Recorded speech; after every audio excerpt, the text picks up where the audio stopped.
Communication between humans has changed vastly over many centuries of history, starting with word of mouth, the form of speech and communication, then through the written word with many pieces of post in the mail.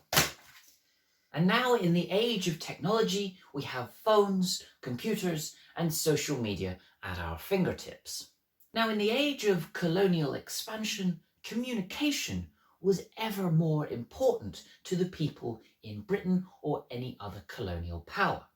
But when it came to Australia and the British Empire, because of its geographical location, communication was very, very slow, taking between 2 and 6 months just to send a single message or a single letter. But that all changed in late 1872. Australia was connected to the rest of the world by a telegraph system. So here is the video and the story of how that came to be and how those geographical obstacles were addressed.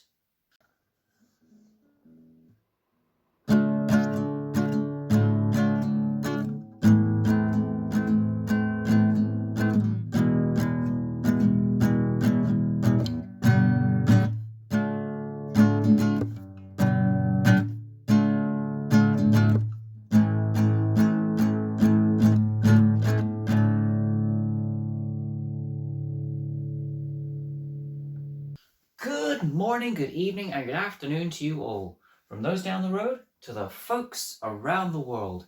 Welcome back to another video, and let us just get on with communicating some facts. Telegraph networks across the world were common sight during the 1850s, having been developed and expanded over the previous decade or two. Undersea cables were able to cross the vast oceans of the Pacific and the Atlantic, so even the Americas, all the way on the western aspect of the world, could communicate with its European, African and Asian counterparts. Although Australia was regarded as geographically isolated and cut off from the rest of the world in terms of telecommunications, the major cities in Australia did have their own telecommunication network, an internal system, kind of like a modern day intranet. The first of these test lines was in 1854 between the city of Melbourne and the port of Melbourne. Over the next 5 or 6 years, more of these test lines for the other major cities across the continent were built and linked up as of 1860 and 61. Now, the first proposed idea for connecting Australia to the rest of the world came in 1858. The governor of South Australia, John McDouall, proposed the idea of connecting an undersea cable to the northern coastline of Australia, running it through the centre and to Adelaide itself, the South Australian capital. He was optimistic that this was going to be a profitable and worthwhile venture technologically. But there were some who were less optimistic by this prospect of a telegraph network. A man called Charles Todd was the superintendent of the telegraph network, and he had arrived in South Australia in late 1855 and had overseen the project of connecting Adelaide to Port Adelaide with its own mini test line. He wasn't too enthusiastic by creating a line all the way through the centre of Australia, especially since at that point in history, a lot of the centre of Australia hadn't really been discovered or explored to a great extent. Todd would warm up to this very ambitious plan over the next decade or so, as a series of events during that time started to change his mind. Now, the first obstacle that needed to be addressed was actually getting through the centre of Australia. You can't have a network going through the centre if you don't actually know what's in the centre itself. The South Australian government had sponsored a number of expeditions, but in 1860, the expedition team Burke and Wills were thought to be lost. And so the South Australian government opened up a competition to anybody who could actually get through the centre of Australia and make it back again, all for the grand prize money of £2,000. There were many attempts, many failures, and many people that sadly died trying to achieve this grand ambitious idea. But John McDouall Stuart, the famous explorer who had spent years in the centre of Australia and had made it a lifelong goal to get through the centre to discover what was there, managed to do the job that so many had failed by 1862, on a long 9-month journey from Adelaide all the way to the northern coast and back again. Thanks to McDouall Stuart's route through the centre to the northern coast, Superintendent Todd now had a map to actually lay out his telegraph network from. The next obstacle was to actually build a settlement on that northern coastline of Australia, a place where the undersea cables could get to and start the network from. Between 1863 and 1868, there were a number of attempts to build a permanent settlement on that northern coastline, but they all largely failed. But in 1869, George Goyder, the Surveyor General of South Australia, made his way to Port Darwin and established the settlement of Palmerston, which was renamed Darwin in 1911. Now, the network had an end-to-end point. They had Palmerston and they had Adelaide. The third and final obstacle was actually competition from the rest of the major powers and networks within the continent. Here along the centre of Australia, I have marked out John McDouall Stuart's route through the centre of Australia. I have marked Adelaide and I have marked the now city of Darwin, which was once called Palmerston. I've also marked out these eastern coastline cities right here, so Brisbane, Sydney, Melbourne, and on Tasmania, Hobart. Now, as I mentioned earlier, by 1860, each of these individual telegraph networks were connected up, going roughly around the coastline sections and as far north as Brisbane here and as far south as the island of Tasmania to Hobart down there. Now, the competition was namely from officials in Queensland. They wanted a route that went from Brisbane down here right the way up north along the coastline to a place called Rockhampton Bay.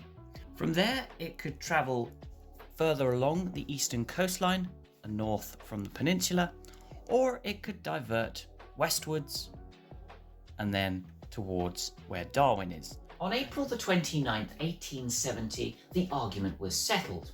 The South Australians agreed that they would pay the entire cost of construction for this telegraph network.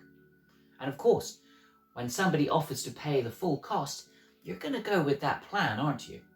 And the South Australians agreed that the network would be completed by January the 1st, 1872, which, after a bill of government was passed through in the June of 1870, left the network constructors just 18 months to travel nearly 3,200 kilometres to complete a very ambitious network. And then, for the first time, I fully realised the vastness of this undertaking I had pledged myself to carry out. But getting one contract company to construct a 3,000 kilometre long network in 18 months is just an impossible feat. It took John McDouall Stuart 9 months just to reach the northern coastline of Australia. So the work was actually split into 3 separate teams. Private contractors were hired to conduct the southern section, and another private contractor was hired to do the northern section.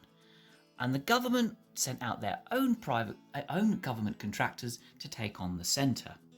The central section government contractors left under the leadership of John Ross in the July of 1870, but it would take them 8 months just to get to their start point at Mount Margaret.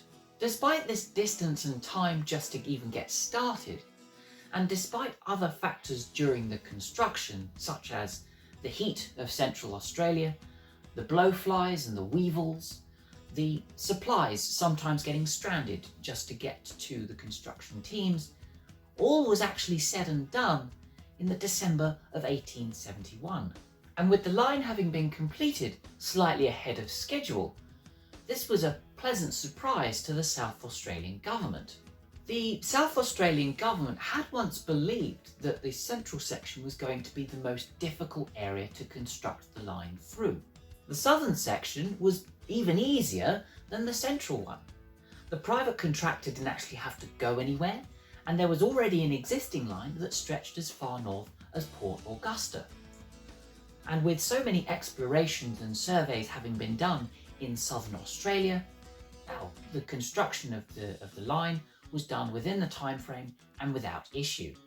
The northern section is a vastly different story. The private contractors left Adelaide in the late August of 1870 and was arriving in Darwin within about a month.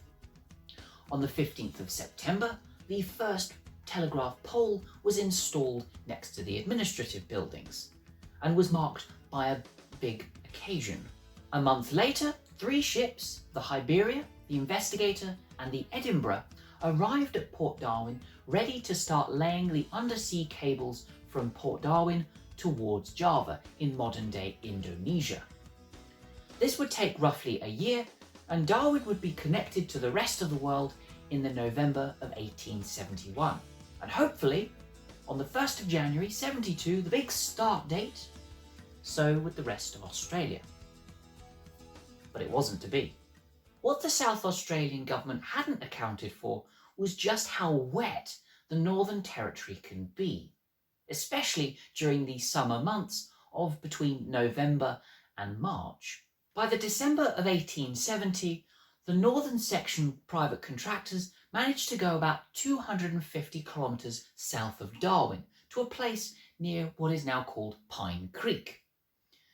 But things slowed down exponentially over the next 3 months, and only another 100 kilometres was able to be traversed and constructed. So in the March of 1871, the private contractors had had enough. They ripped up the contract, cancelled it, and they went home. This now left a large swathe of the network incomplete and a fair distance needing to be done before January 1872.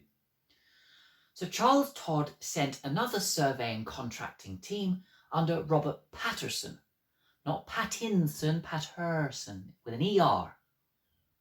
Patterson arrived at the Kings River area, some 350 kilometres south of Palmerston, in the August of 1871 to resume the construction of this telegraph network. But Patterson was mired by the same problems that had faced the previous contracting team. The winter wet season was now setting in, and only 100 kilometres of further progress was actually made. So the 1st of January 1872 deadline was completely blown out of the water.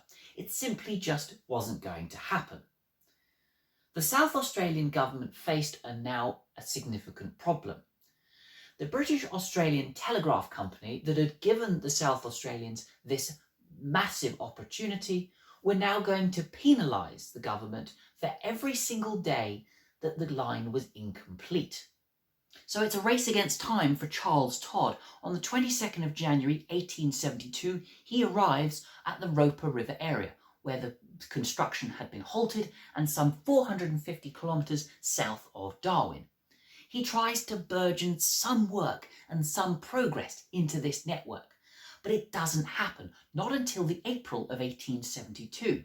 Another 4 months go by, and on the 22nd of August 1872, at a place called Frews Pond, some 700 kilometres south of Darwin and some 2,300 kilometres north of Adelaide, the connection of the 2 sections, or 3 sections, is now complete. The line is finished. But Charles Todd would have to wait a little bit longer before sending telegraphs to London. You see, after just 7 months in operation, the undersea cable running from Java to Port Darwin just decided to break on the 24th of June 1872. It wasn't completed or fixed until the 20th of October 1872, so some 4 months to actually fix this cable. But because it was a Sunday, no one was actually available to send or receive any of the telegrams. And so it was 2 days, on the 22nd of October, that that the first message was sent between Adelaide and London, taking roughly 7 hours between the two cities and back again. The Northern Section contracting team returned back to Adelaide on the 10th of November 1872, and 5 days later, a giant parade along King William Street in Adelaide was had, and a celebratory dinner was held in Adelaide, in Sydney, and in London, with Charles Todd and the South Australian Governor at the time, Henry Ayres, being honoured and given medals for their services and achievement. The cost of the telegraph network was roughly £500,000, some 4 times over the estimated budget. But the optimistic South Australian government estimated that some £250,000 a year was going to be added to the South Australian economy. And charging £10 for every 20 words sent, you can imagine that that's going to be achieved quite quickly.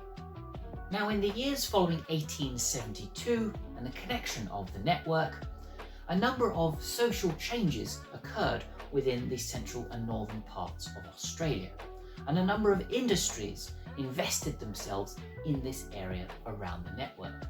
In the Northern Territory, specifically around the area known as Pine Creek, gold was discovered by the construction workers putting in the telegraph poles. So the great mining industry and the gold boom occurred in the later part of the 19th and into the early 20th century. A group of people known as pastoralists, basically large-scale cattle farmers, started to emigrate towards the areas surrounding the telegraph network and claiming large portions of land for their farming capabilities. Now, the route also had a vitally important water source. A number of water holes, tributaries, rivers, and freshwater springs were found along the way, and had been used previously by John McDouall Stuart. And so a lot of these waterways and systems were actually being used by the constructors and the maintainers of the telegraph network. Then there are the 12 substations, repeater stations that would send the signal and boost it towards its destination. These substations became small communities, and over the course of the next century became settlements and towns, and if in the case of Alice Springs, entire cities. But as a result of this new social development, not just in communications, the indigenous communities that had lived in Central Australia, collectively known as the Arenti, spelt like this, were pushed out of these areas and forced to go elsewhere. The lands were being stolen, the water supplies were being drained or diverted or overused by these new settlement areas, and the once sacred sites that had been so important to the Arenti peoples were now being built upon for the new towns and settlements of the colonists. So despite Hercules Robinson, the New South Wales governor at the time, describing this network as a magic chain that girdled the entire earth, there are, of course, negative effects that were caused by the development of this technology. It remains to be said that Australia as a continent was entering a new phase in its history. Now, before I conclude this video, I'm going to read you a small extract from the obituary of Charles Todd, published in 1910. It gives a brief overview of how indescribable and how brilliant the Overland Telegraph network is for Australia and the progression it is for the rest of the world.